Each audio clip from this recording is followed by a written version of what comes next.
स्वतः महेश जाधव माथाडी कामगार नेता जे आहेत ते आपल्यासोबत फोनवरून आहेत। महेशजी, काय नेमकं घडलेलं होतं ज्यावेळेला तुम्ही राजगडावर गेलेला होता तेव्हा? चालू झाला 29 तारखेला।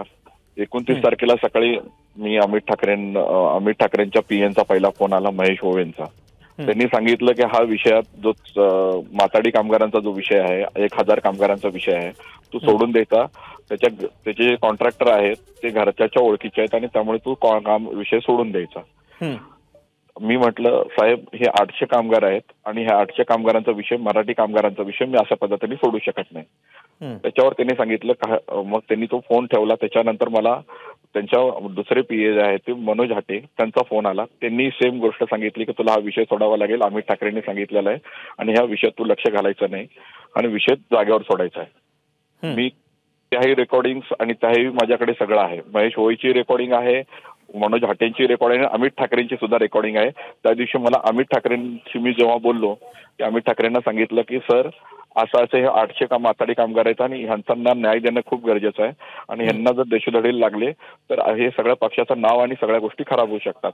तर त्यांनी सांगितलं मला बाकी काही ऐकायचं नाही, तुला एकतर तू राजगडला ये आणि पुढच्या 2 तासात तू राजगडला पोहोचला पाहिजेस, नाही पोहोचलास तर तुला मी पदावरून हकलपट्टी करेन आणि तू कुठल्याही मिटिंगला जायचं नाही। तिथे मिटिंगला गेलास तर तुझी पदावरून हकलपट्टी करेन। मी त्याच्यावर म्हटलं, साहेब तुम्ही पदावर हकलपट्टी करण्यापेक्षा मीच राजीनामा देतो, मी माथाडी कामगारांना न्याय देण्याच्या दृष्टीने मी काम करतोय। मी अशा पद्धतीने माथाड्यांना वाऱ्यावर सोडू शकत नाही आणि 1000 माथाडी कामगार आहेत, सगळे गरीब आहेत, कारण 10,000 12,000 पगारात काम करतात। अशा पद्धतीने जर निसतो माझ्या आणि तोच राग धरून आज मला राजगडला, म्हणजे काल रात्री मला महेश ओवे त्यांचे पीए आहे, त्यांनी मला कॉल केला, त्यांनी मला बोलवलं आणि त्यांनी सांगितलं की उद्या सकाळी तुला अमित ठाकरेंनी बोलवलं, त्याची व्हॉइस रेकॉर्डिंग आहे, ती मी पाठवतो। आणि सकाळी मला राजगडला जेव्हा मी गेलो तेव्हा पहिल्यांदा मी सगळे माथाडी कामगारही घेऊन गेलो होतो। ते माथाडी कामगारांचं म्हणणं असं होतं की आमचं नेतृत्व महेश जाधव शोध दुसरं कोणीही करू शकत नाही आणि तेच आम्हाला न्याय देऊ शकतात।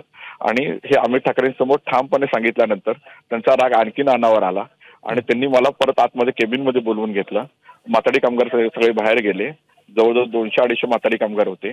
मग जेव्हा मी आतमध्ये गेलो तेव्हा तिथं महेश ओवे, त्यांचे पीए अमित साहेब होते, ते मनीष संतोष झोरी, निशांत गायकवाड, हे सगळे होते।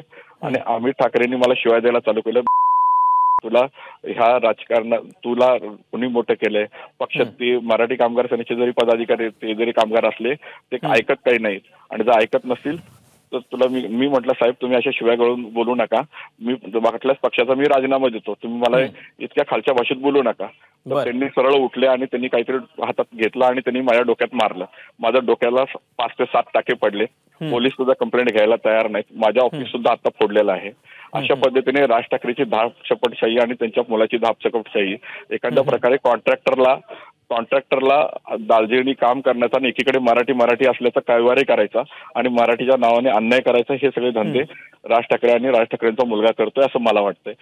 ज्या पद्धतीने मला मारण्यात आलं, वरून मला मारत आणलं, मला अमित ठाकरेंच्या कॅबिन मधून जे मारायला सुरुवात केली, तिथून मारत मला पुन्हा राजगडच्या खालीपर्यंत मारत आणलं त्यांच्या सगळ्या 80-70-80 लोकांनी।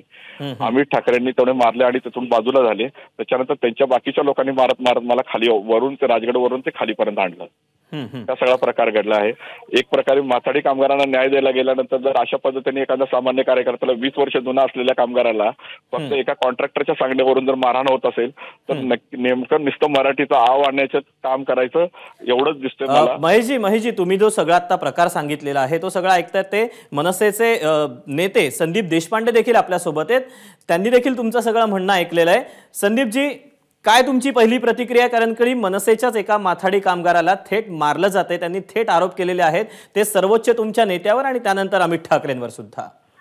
मला वाटतं सगळे आरोप खोटे आहेत, या आरोपामध्ये काहीही तथ्य नाहीये। मी स्वतः जरी तिथे उपस्थित नसलो, रेकॉर्डिंग पाठवतो, ऐक रे महेश, मी सगळ्या गोष्टी मी ऐकायला, तुम्ही जी दमदाटी करताय तुम्ही मला बोलायला देणार महेशजी, मला मारून टाका, मला राज ठाकरेंनी माझी मर्डर केली तरी चालेल, अमित ठाकरेंनी माझी मर्डर केली तरी चालेल, पण मी माझे विषय मांडण्यापासून आणि मी ह्याच्यापासून कुठेही खोटे आरोप सहन करणार नाही. मी ह्याचे पुरावे देईन. महेशजी तुम्ही जे सगळं म्हणणं मांडलेलं आहे ते संबंध महाराष्ट्राने ऐकलेलं एबीपी माझ्याच्या माध्यमातून.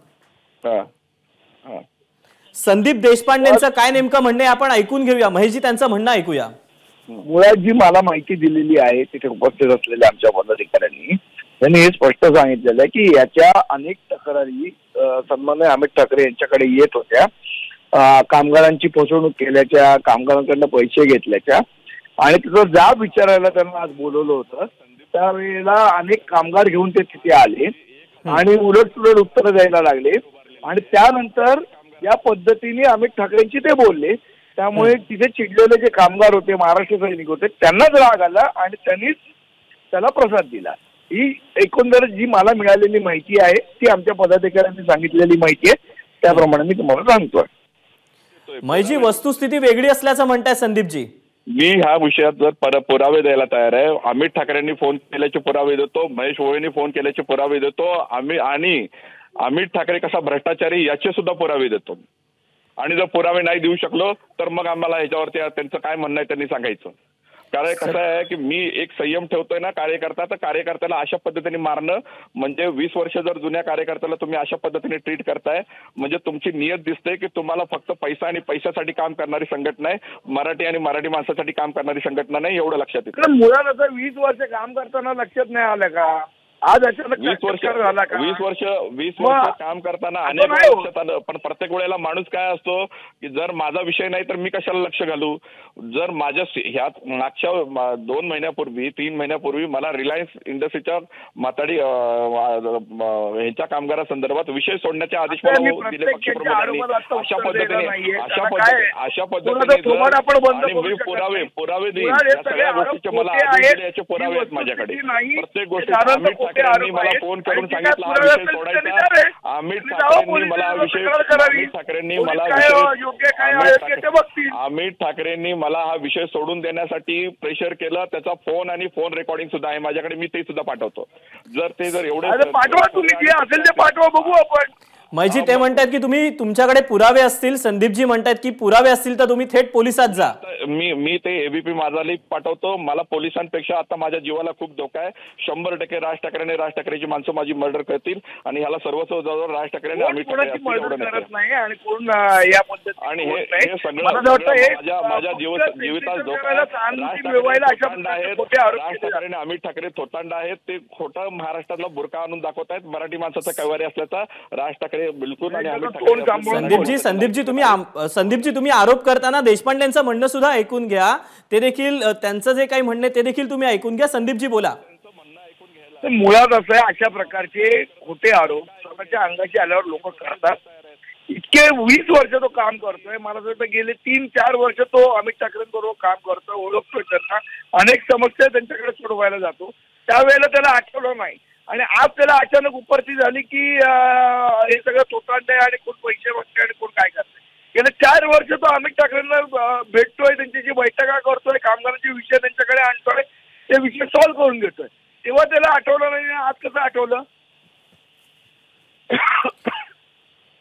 संदीपजी आणि महेशजी धन्यवाद तुम्ही दोघांनी दिलेल्या सविस्तर प्रतिक्रियेबद्दल. तेव्हा खारघरमध्ये मनसेच्या 2 गटांमध्ये राडा झालेला आहे आणि अमित ठाकरे यांनी जीवे मारण्याचा प्रयत्न केल्याचा आरोप मनसेचे माथाडी सेनेचे नेते महेश जाधव यांनी केलेला आहे.